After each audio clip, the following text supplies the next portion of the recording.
The thing most people won't tell you about visibility is it might not do anything, or at least not the thing you want it to do. Let me explain.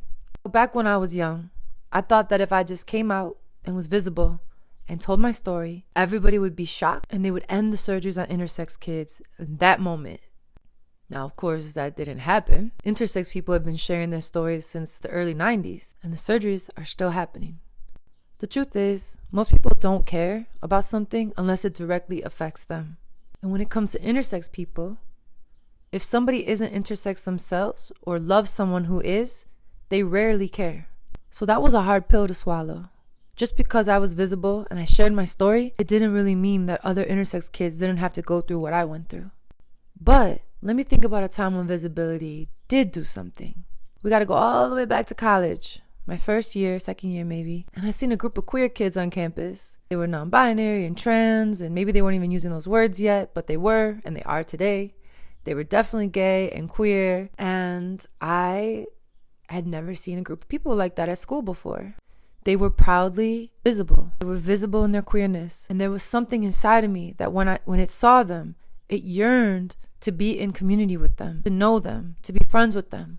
Because I guess something on the inside of me knew that I was queer myself and non-binary and intersex.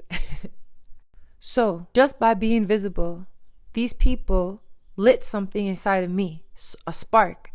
And that spark wanted to be with their flame. Does that work? You get it. That really set off the trajectory for me to figure out my intersex identity and find other intersex community out there in the world, and to ultimately do the work that I do. And while my visibility didn't ultimately end all the surgeries from happening to intersex kids, it did actually help end the surgeries at the one hospital that I went to, Lurie Children's in Chicago, even though they lie and they still do the fucking surgeries. Also, it allowed other intersex kids and people to find their story in mine and others who have shared their stories and been visible and feel a little bit less alone. And feeling a little bit less alone can sometimes be what you need to stay alive, to feel like you can make it, to make it through a really hard patch. So on this Trans Day of Visibility, I just want to say, stay alive. I love you. And remember, you might not always get what you want, but you get what you need.